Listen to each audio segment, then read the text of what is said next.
लंकापुरी दहननंदित देव वृंदा सर्वार्थ सिद्धि सदनम प्रथित प्रभाव। योग वासिष्ठ ग्रंथ से तृतीय प्रकरण उत्पत्ति प्रकरण से हम सब उस परमात्मा की अभिन्नता, परमात्मा के भिन्न भिन्न रूप में कैसे प्रकटीकरण होता है, उसके अनेक प्रकार के उदाहरण वशिष्ठ महाराज अपने प्रिय शिष्य राम को सुना रहे। जो हमारी समझ में नहीं आता उस पर महाराज जी अपने अनुभव से हम सबको अच्छी तरह से समझा देते। ये परमात्मा की अद्भुत अहेतुक कृपा है हमारे पर कि हमको बहुत पिछले पुण्य हमारे होंगे तब हमको प्रतिदिन ये सत्संग का लाभ प्राप्त होता है। सत्संग के प्रति रुझान हो, सत्संग सुनने का मन करे तो समझना कि परमात्मा की कृपा मेरे पर है।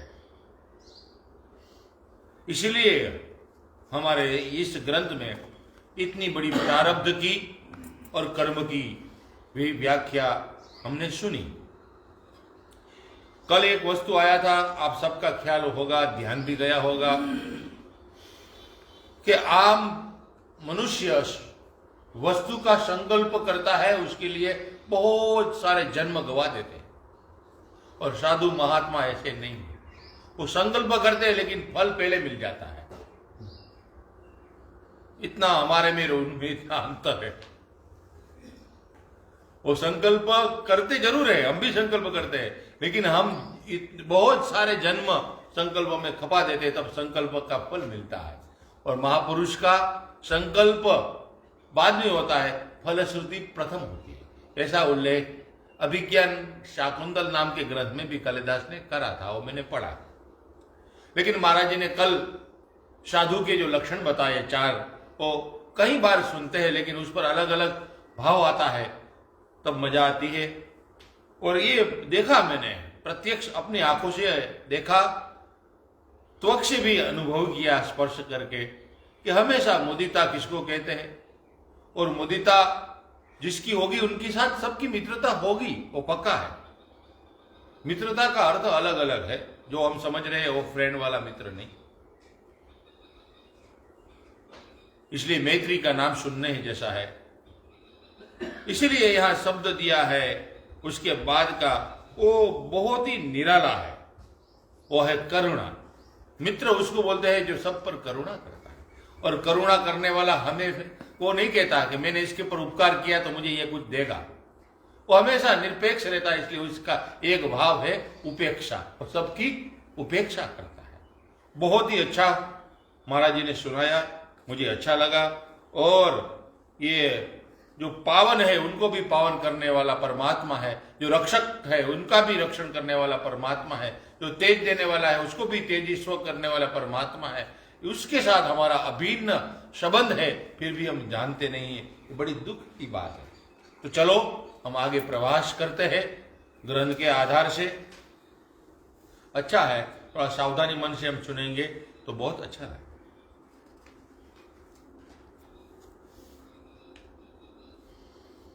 यमलार्जुन वृक्ष की कहानी डोंगरे महाराज ने भागवत कथामृत नाम के ग्रंथ में लिखी है।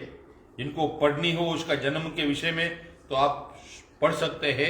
डोंगरे महाराज यमलार्जुन कौन था और क्यों भगवान को उसके साथ बांधा था, इसकी बड़े पूर्व जन्म के साथ जुड़ा हुआ संबंध है।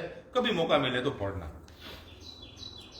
मुझे मौका मिलता है तो मैं कुछ ढूंढता हूँ। ऐसे तो मैं मोबाइल में गेम भी खेलता हूँ, ऐसा नहीं है, लेकिन मौका मिल जाता है कोई न कोई चीज से, तो परमात्मा की कृपा हो जाती है तो कुछ न कुछ फल मिल जाता है। चलिए हम आगे बढ़े। राम आगे सुनो। परम कारण रूप परमात्मा से ही पहले मन उत्पन्न हुआ है। पहले मन उससे ही उत्पन्न हुआ है, मनन ही उसका स्वरूप है। भोगों से भरा हुआ जो यह विस्तृत जगत है वह मन में ही है। वह मन भी उस परम कारण रूप परमात्मा में ही स्थित है। वह भाव और अभाव के झूले में झूलता रहता है। जैसे पहले अनुभव में आई हुई सुगंध याद करने पर मनोरथ के द्वारा देखी जाती है, उसी प्रकार उस मन के द्वारा सत और असत रूप से प्रतीत होने वाली यह सृष्टि देखी जाती है।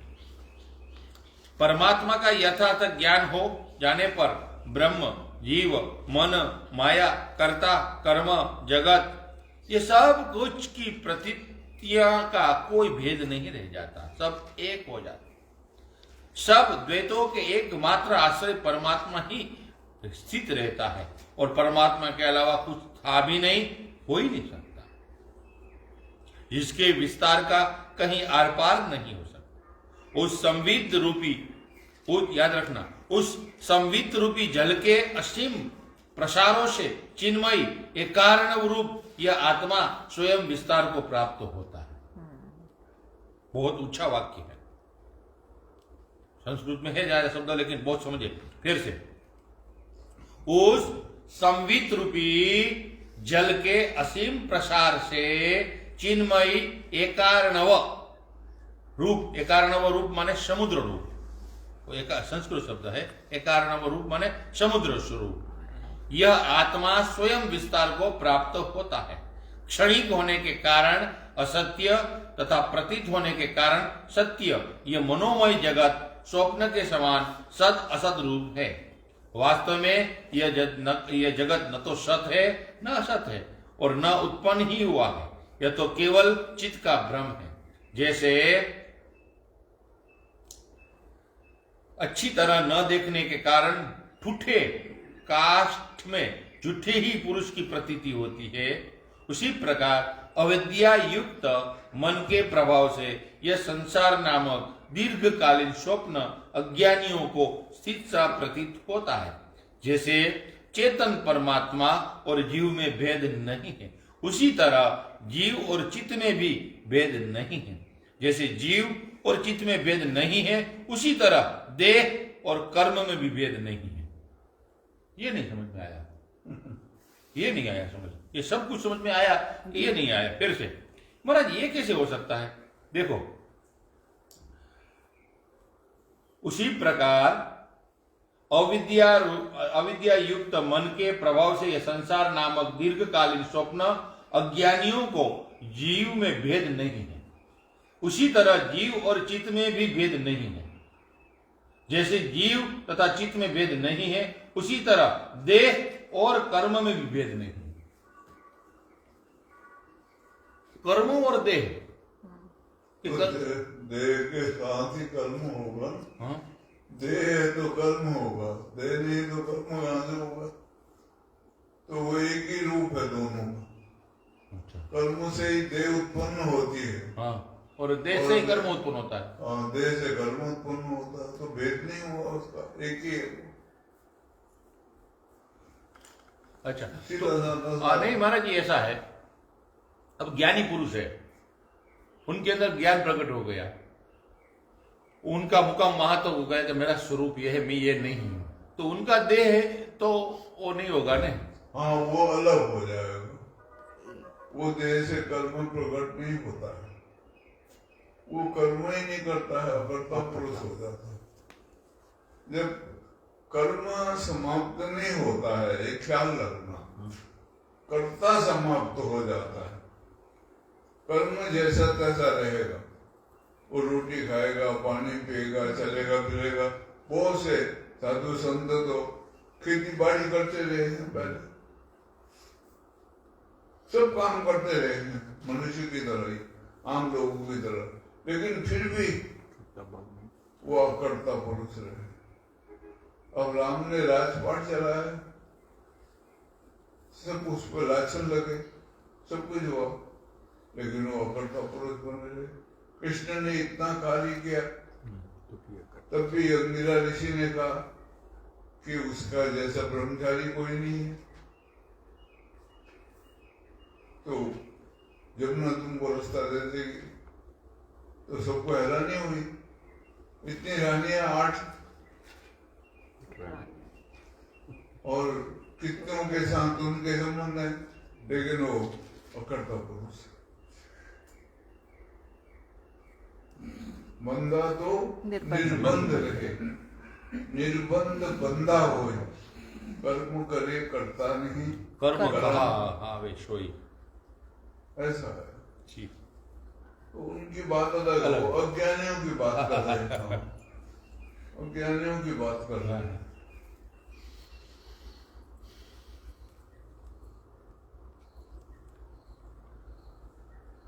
वस्तुतः कर्म ही देह है, क्योंकि देह से ही कर्म होते हैं।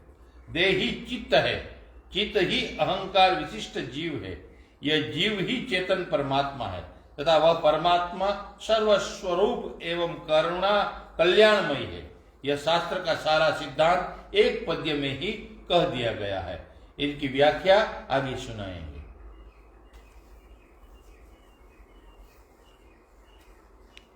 वशिष्ठ महाराज राम जी के ऐसे विचार सुनकर प्रसन्न हुए और वशिष्ठ महाराज राम जी को आगे समझाने के लिए अपने मन से एक होकर कुछ कहने के लिए प्रेरित होते हैं। वशिष्ठ महाराज कहते हैं कि आपके द्वारा बहुत सारे जीवों का कल्याण हो सकता है, इसलिए आप मुझे बहुत अच्छे लगते हैं। आप प्रियतर हैं, प्रियतम है और राम भी है, अभिराम भी हो। ऐसे श्री राम आप सुने, जैसे एक दीपक से सैकड़ों दीपक जल जाते हैं, उस तरह एक ही परम वस्तु चेतन आत्मा अपने संकल्प से मानो नानात्व को प्राप्त हुआ। मनुष्य चित्त मात्र ही है, ये बार बार ही मैं आपको सुना रहा हूं। चित्त के हट जाने पर यह जगत शांत हो जाता है। जिस पुरुष के पैर जूते से ढके होते हैं, उसी के लिए मानो सारी पृथ्वी पर ही चमड़ा बिछा हुआ।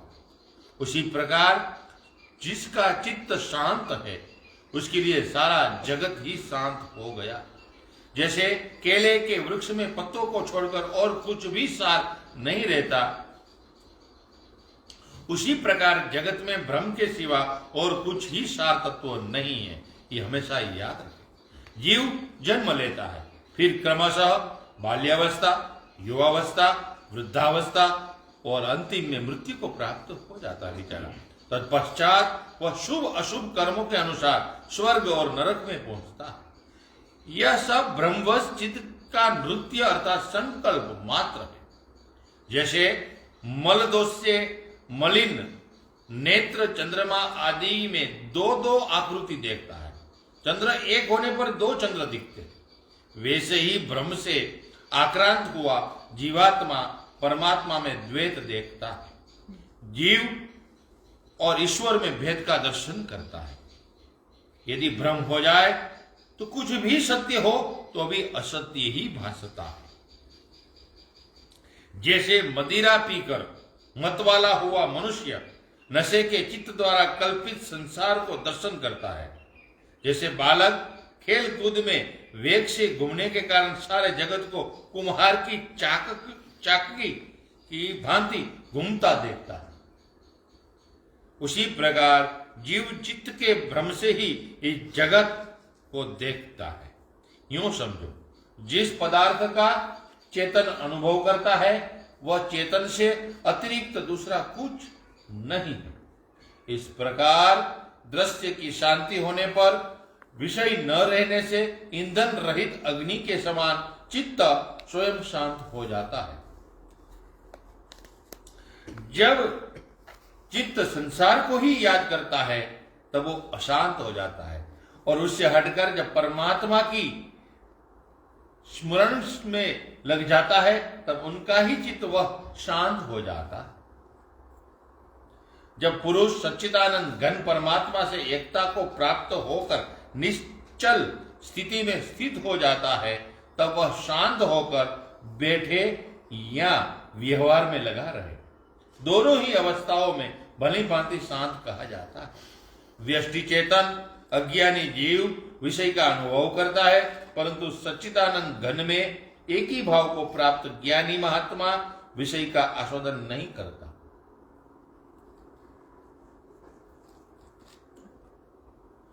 परम पद में आरूढ़ और सच्चिदानंद घन पर ब्रह्म में एक ही भाव को प्राप्त हुए महापुरुष का देह के भान से शून्य और निर्विषय आदि समानार्थ शब्दों द्वारा वर्णन होता है। जीवात्मा चित्त के संकल्प द्वारा ही स्थूलता को प्राप्त होता है, और मैं उत्पन्न हूं, मैं जीवित हूं, मैं देखता हूं, मैं सब कुछ कर सकता हूं, इसीलिए वो मनुष्य बार बार संसार में जन्म लेता है और मृत्यु प्राप्त होता है। मैं कुछ नहीं कर सकता, परमात्मा के स्मरण के अलावा वही सब कुछ प्राप्त कर सकता है। ये परमात्मा की असीम लीला है। ये ऐसे विषयों को समझाकर अनेक प्रकार के उदाहरण के रूप से मिथ्या भ्रम का दर्शन छुड़वा के सत्य का दर्शन के पथ पर ले जाने का प्रयास कर रहे हैं। उस समय राम के मन में कोई प्रश्न नहीं रहा, फिर भी वशिष्ठ महाराज उनको समझाने का प्रयास कर रहे हैं। ये राम, इस चेतन के द्वारा जिस किसी का अनुभव होता है वह स्थूल जगत है। रज्जु में सर्प की भांति प्रतीत होने वाले उस आभास को अविद्या या भ्रम कहते हैं। इस संसार नामक व्याधि की चिकित्सा एवं निवारण केवल ज्ञान मात्र से ही संभव है। यह संसार चित्त का एक संकल्प मात्र है, इसके बाद में किसी प्रकार का आयास नहीं है। जैसे अच्छी तरह देखभाल करने से रस्सी में सांप का भ्रम मिट जाता है, उसी प्रकार परमात्मा के यथार्थ ज्ञान से यह संसार रूपी भ्रम अवश्य नष्ट हो जाता है।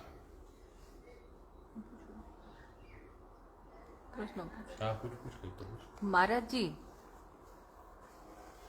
दृश्य और दृष्टा हो में दृश्य का लोप पहले होगा महाराज की दृष्टा का परिवर्तन? दृश्य और दृष्टा है तो दृश्य दिखता है, तो दृश्य का लोप जैसे क्रम साधना का होगा तो दृश्य का लोप पहले होगा महाराज की दृष्टा लुप्त होगा? दृश्य अच्छा, दृश्य खो जाएगा। इसलिए साधनजल महाराज ने चित्तवृत्ति निरोधश्च योग सहयोग आता है। चित्त की वृत्तियों का निरोध हो गया तो योग। दृश्य खो गया। दृष्टा खोता नहीं है कभी। दृष्टा जो होगा तो हमेशा रहता है, वो हमेशा बना रहता है। और जब जन्म लेता है तब दृष्टा पहले प्रकट होता है, दृश्य बाद में। और जब शरीर छोड़ता है तो दृश्य पहले, तो दृश्य समाप्त हो जाता है। वैसे भी किसी मृतक मर रहा हो, उससे अगर देखोगे तो उसके सामने कुछ नहीं होता है। लोग उसको गीता सुनाते हैं, कोई रामायण, कोई कुछ, वो कुछ नहीं सुनता है। उसकी सब इंद्रियां उत्क्रमण कर जाती हैं, उसको उत्क्रांति कहते हैं। वो उत्क्रांति होती है जब, उसके बाद गति होती है। तो वो समाप्त हो जाता है। वो देखता भी नहीं है, सुनता भी नहीं है, कुछ नहीं है, एकदम अचेत अवस्था को प्राप्त होता है। खाली प्राण धुक धुक चल रहा होता है, थोड़ी देर में प्राण समाप्त हो जाता है, उड़ जाता है, ऐसा कहते हैं। तो ऐसा है, दृश्य कभी नहीं था, कभी भी नहीं होगा, दृष्टा से ही प्रकट होता है। नहीं तो दृश्य का कोई अस्तित्व है नहीं। दृष्टा है तो दृश्य है, दृष्टा नहीं है तो दृश्य नहीं है। और दृष्टा हमेशा रहता है, शरीर रहे या न रहे, दृष्टा रहेगा।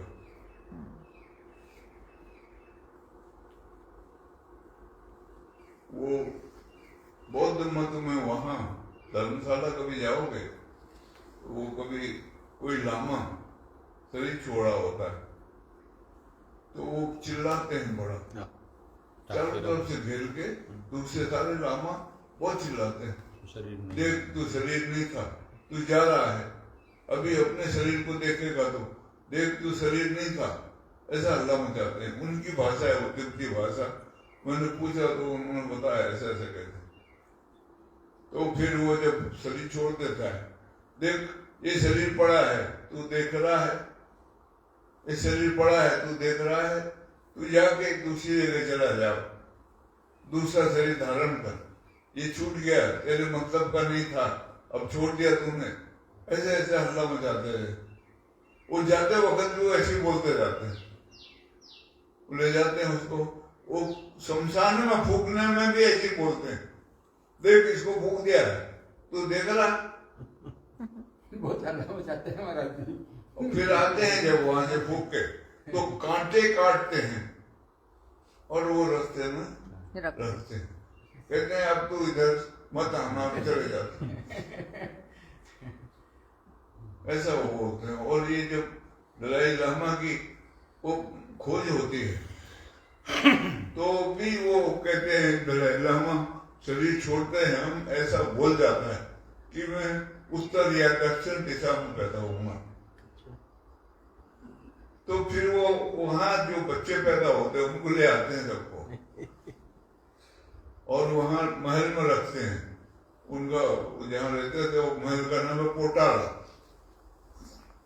और वो लासा में है, वो वहां रखते थे। और फिर वो जो दलाई लामा के बर्तन भांडे, उसका बिस्तर आदि आदि, ऐसे वो सब बच्चे। अब जो बच्चा दलाई लामा के बर्तन उठाएगा और उसके बिस्तर में सो जाएगा, वो कहते ये ही है उसका अवतार। बाकियों को वापस भेज देते हैं, उसको फिर वो गुरु मान के उसकी पूजा करते हैं। ऐसा उनका रिवाज है।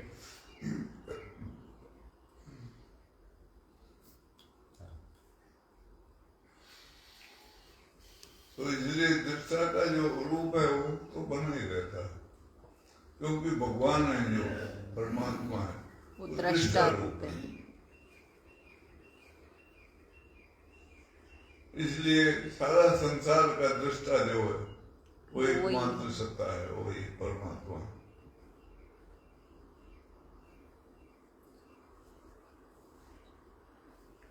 उसी से ये दृश्य जगत प्रकट होता है।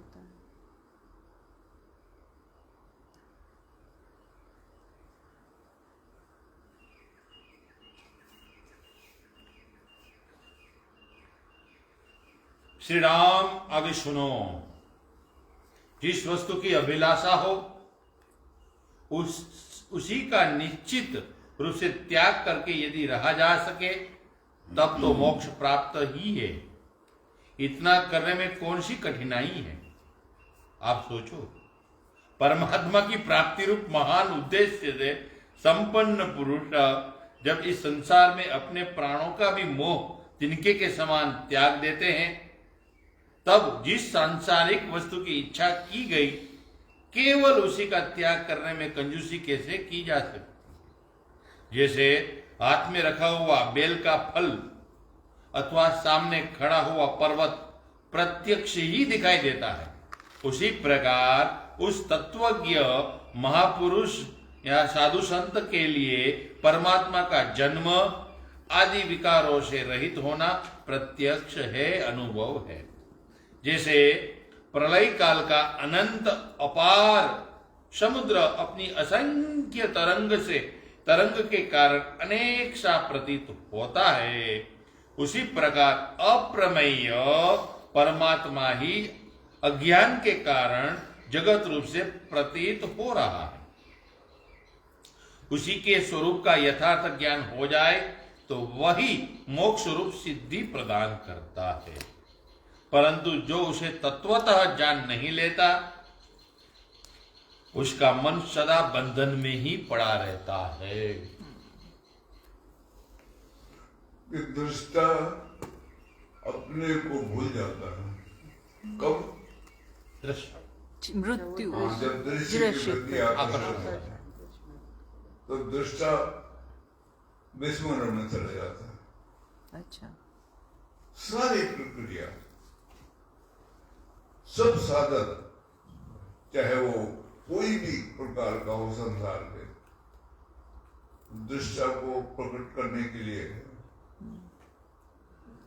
दृष्टा प्रकट हो जाएगा तो दृश्य तो साम कोई साधन की कभी कोई जरूरत नहीं। वाह, अरे अरे, वो दृष्टा ही रहेगा। दृश्य समाप्त हो जाएगा दृष्टा के प्रकट होते ही।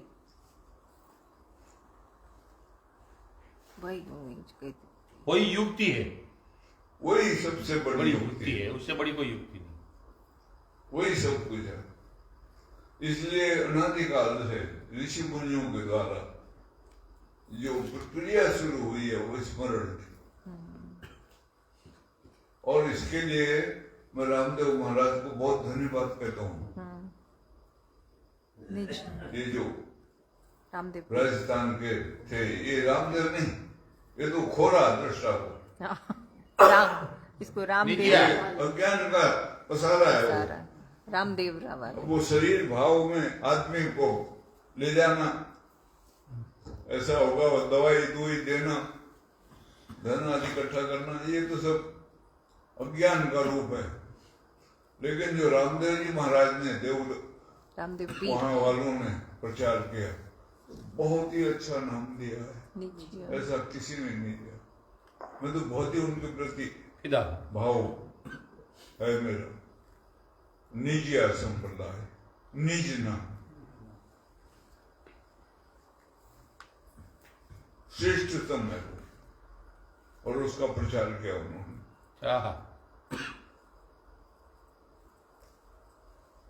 ओ कहे प्रीतम निज नाम जानी हरि ने भजता हरि मास। ऐसे भजन उनके अनुयायियों ने गाए हाँ, हुए हाँ। हैं। इसलिए सारी प्रक्रिया अनादिकाल से दृष्टा को प्रकट करने के लिए है।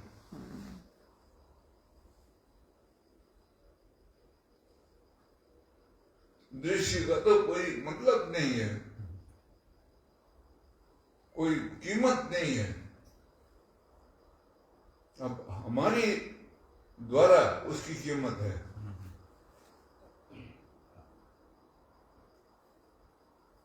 वो संत कबीर के लड़के थे कमाल, उनको मिलने काशी का राजा गया तो वो खेलते रहते थे। राजा ने उनको नाम कर दिया, देखो तो छैनी खाली का कमरा, हंडिया 2-3 मिट्टी की पड़ी हुई और एक चूल्हा लकड़ी का, वो पकाए अपनी खिचड़ी वगैरह खा ले और सारा दिन वो राम के साथ खेलते रहे। तो उसने कहा, महाराज आपके पास तो कुछ सामान है नहीं।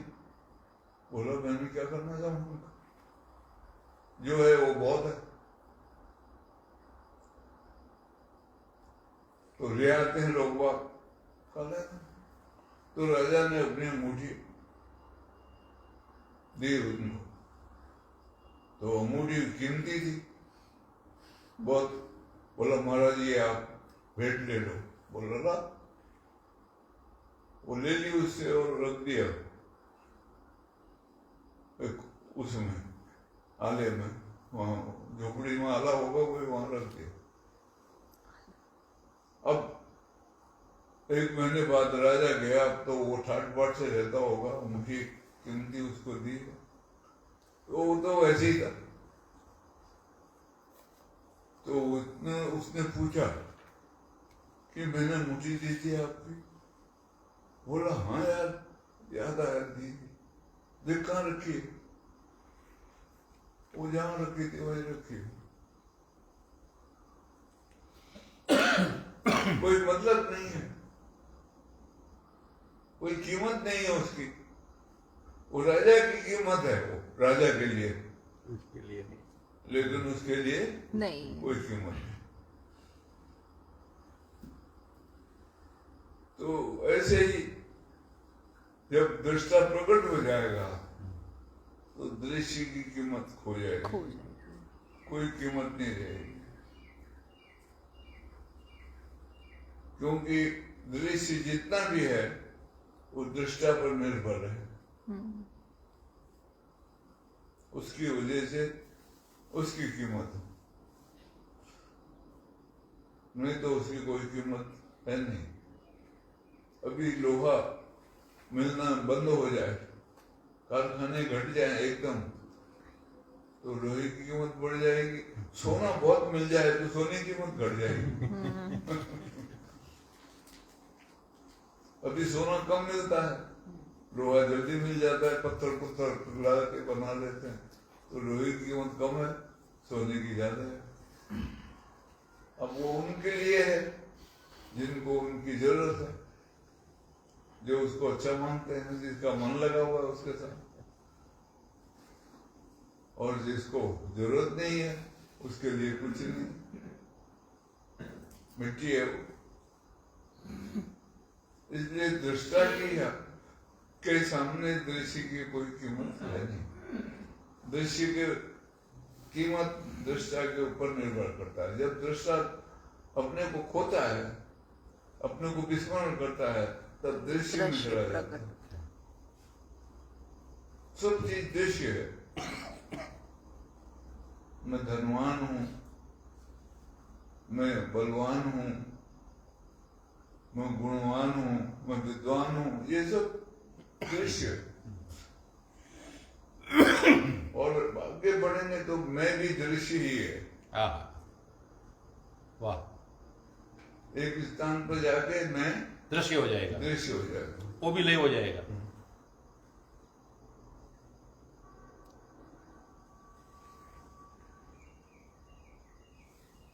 वाह। इसलिए इसको अनर्वचनीय कहा है। संसार है जो माया अनर्वचनीय है, परमात्मा अनर्वचनीय नहीं है, वो तो वास्तविक सत्ता है मनोज कुमार जो है वो मनोज परमात्मा कुमार मनोज जो है भी और नहीं भी है मनोज कुमार वो माया है। जब तक अज्ञान है तब तक वो है, जब ज्ञान होता है हो जाती है।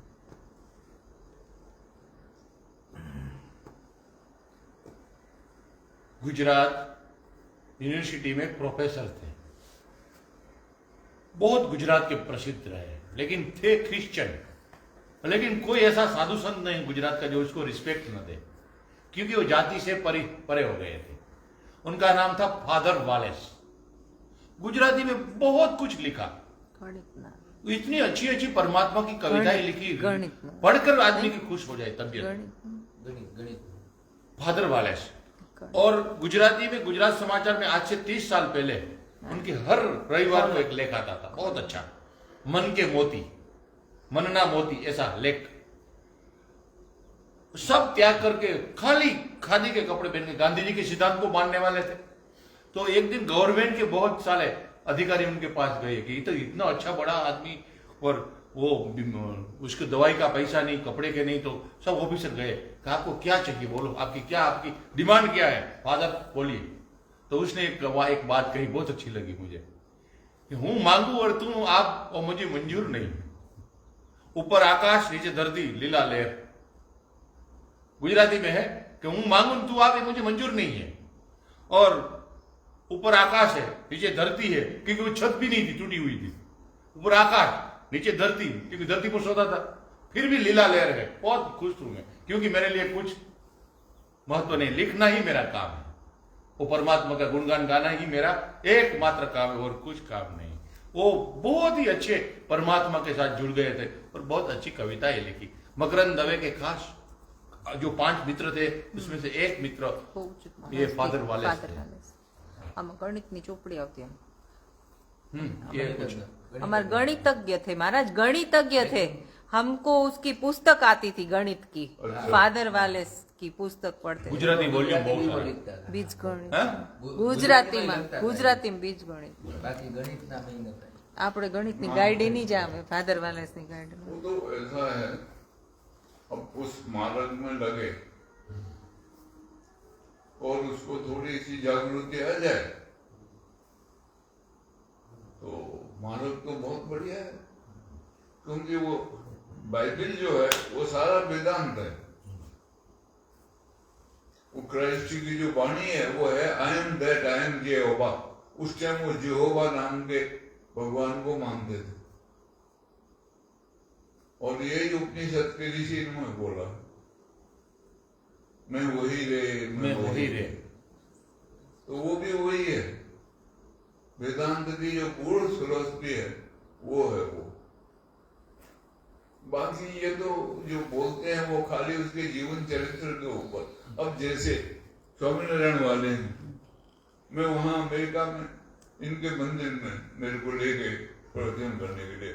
उस दिन दशहरे का दिन था, तो विजय रथ उन्होंने कहा महाराज बहुत अच्छा सुनाते हैं, सुनाएंगे। तो वहां पर वो एक स्वामीनारायण का महात्मा, अच्छा वो खाली उनकी कहानी सुना रहा,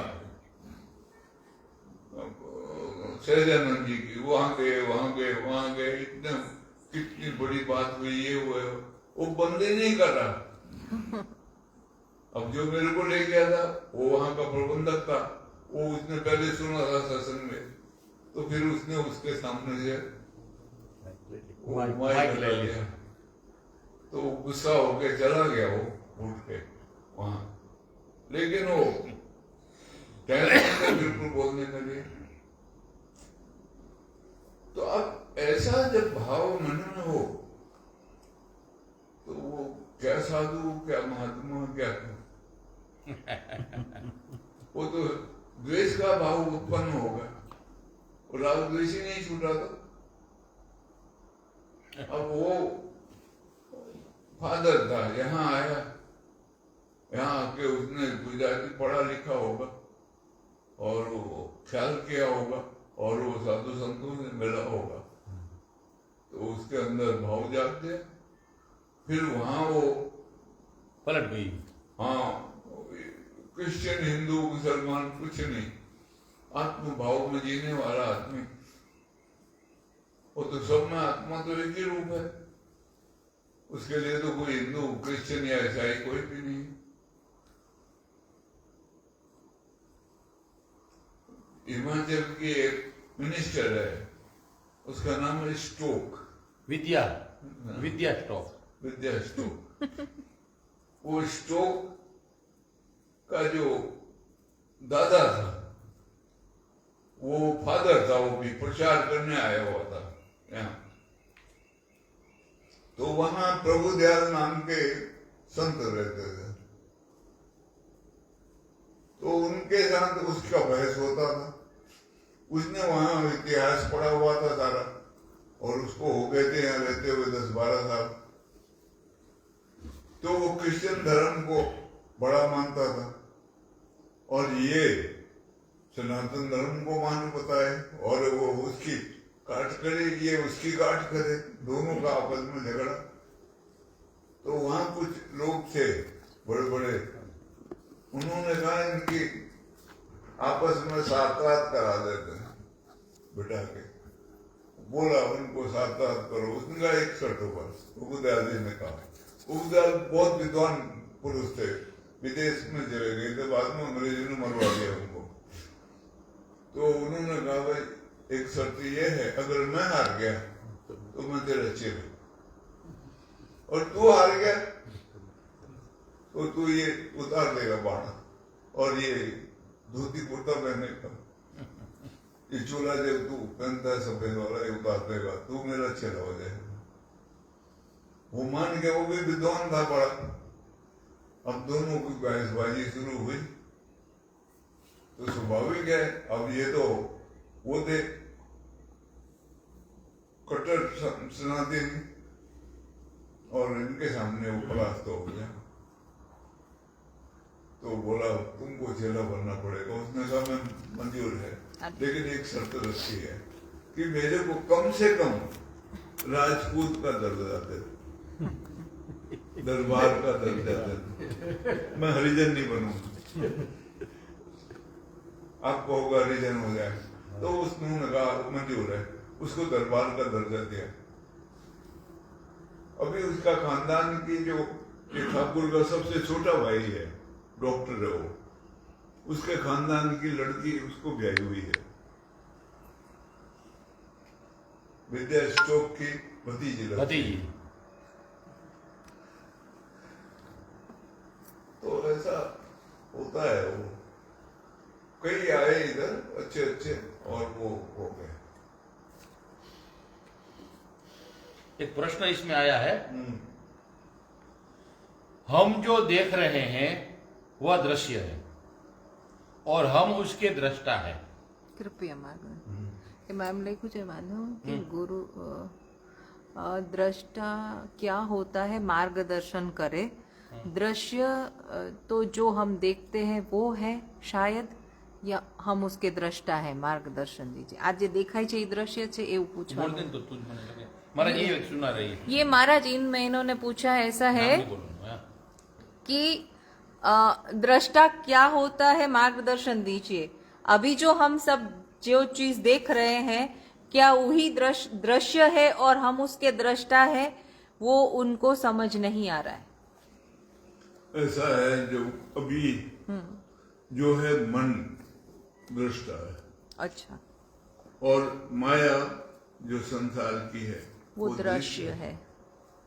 लेकिन आगे चलते चलते साधना की गहराई में उतरते मन भी दृश्य हो जाएगा, और दृष्टा हमेशा दृष्टा ही रहेगा। इसको ऐसे समझ लेना, जैसे हम रात को सपना सो गए हैं, आंखें बंद हैं, संसार कुछ दिख नहीं रहा, नींद आ गई और स्वप्न आ गया। स्वप्न में अगर कहोगे तो कौन देख रहा है? हाँ, मन देख रहा है, मन जागरूक है। क्योंकि आता ही स्वप्न तब है जब मन मन जागरूक जागरूक होता है, रहता है। वो स्वप्न देख रहा है। लेकिन एक बात और है, वहां प्रकाश है, उसके बगैर दिखा नहीं जाएगा। अभी ये प्रकाश बंद हो जाएगा सारा, तो आप लोग सब अंधेरे में, कुछ नहीं दिखेगा। अभी यहाँ ऐसा समझो, एक दिया जल रहा है, बड़ा उजाला हो रहा, एक राजा बैठा है गद्दी में, 5 बाजे वाले हैं, एक नर्तकी है, वो नाच रही है, वो बाजे बजा रहे हैं, और राजा खुश हो रहा। और नर्तकी कभी नाचना बंद कर देती, वो कर देती है गड़बड़, तो राजा नाराज होता है। और वो कभी बजाने वाले गड़बड़ कर देते हैं, फिर राजा नाराज होता है। बाकी दरबारी लोग सब देख रहे हैं, और अचानक लाइट चली गई, बुझ गई लाइट, तो न राजा है, न नर्तकी है, न बजाने वाले, न बाजे वाले हैं, न दरबारी है, सब खो गए। खेल उसी प्रकाश का, प्रकाश में ही सब होता है। लेकिन एक मजे की बात यह है, प्रकाश न तो बाजा बजाएगा, न नाचेगा, न देखेगा, साक्षी बना रहेगा, साक्षी बना रहेगा वो। हाँ, बस वो सबको खड़ा कर देगा, वो सब कार्य उसी में उसी में होता है, लेकिन वो कुछ भी नहीं करता, अकर्ता है फिर भी करता। हाँ, ये बड़ा और अचंबा। उसके बगैर कुछ हो नहीं सकता।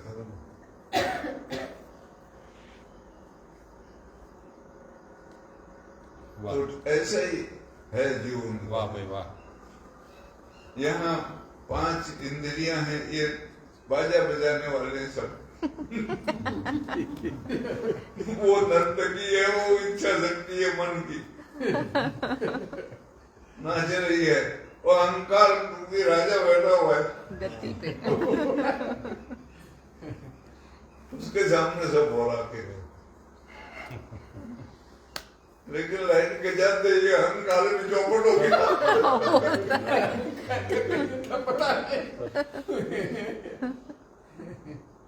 कोई दृष्टा है, वो दृष्टा, वो दृष्टा है, वास्तविक दृष्टा है, वो हमेशा दृष्टा ही रहेगा। ये समझ में नहीं आता है, बहुत कठिन है। ज्यादातर संसार में लोग मन को दृष्टा समझ लेते हैं, और ये सब दृश्य, इसलिए मन से परे जाने के लिए संतो महात्माओं ने कहा है, उस वक्त मन भी दृश्य हो जाए। वो गोस्वामी जी महाराज की जो बात है वो बहुत अच्छी है। सकल दृश्य निज निज उदर मेली, सोए निद्रा तज योगी, सोई हरिपद अनुभव परम सुख, अति से द्वैत प्रिय। द्वैत नाम की कोई वस्तु नहीं है, आई नहीं। सारे संशय भ्रम सब दूर हो गए। सोए निद्रा तज योगी, सकल दृश्य निज उदर मेली, सब मेरे में है। तो तू मशादी लक्ष्यम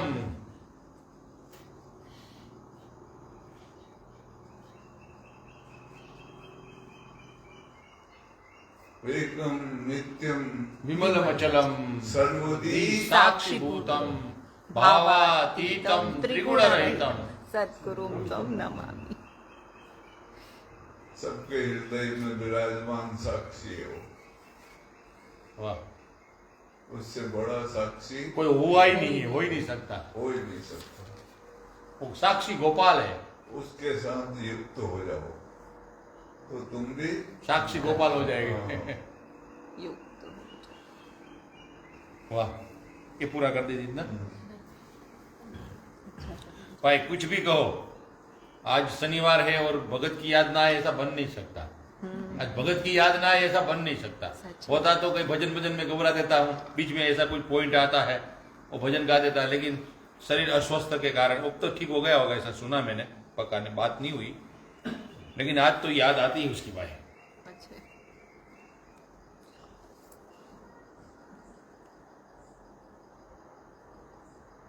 रघुनंदन ब्रह्म सदा संपूर्ण शक्तियों से संपन्न तथा सब कुछ करने में समर्थ है। वह जहां जिस शक्ति से स्फुरित होता है वहां उनमें उसी शक्ति को प्राप्त हुई देखता है, क्योंकि वो सबका दृष्टा है। सबका आत्मा ब्रह्म अनादिकाल से जिस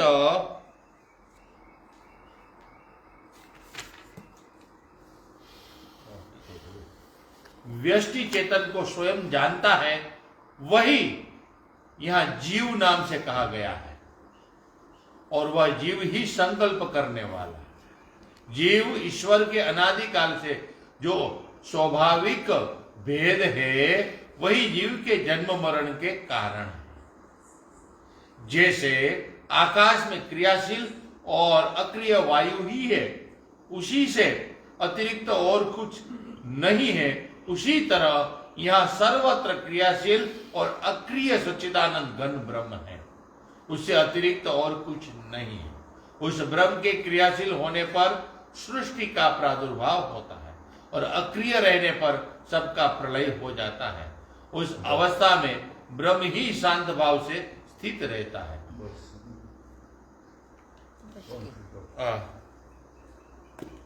बाकी सोमवार को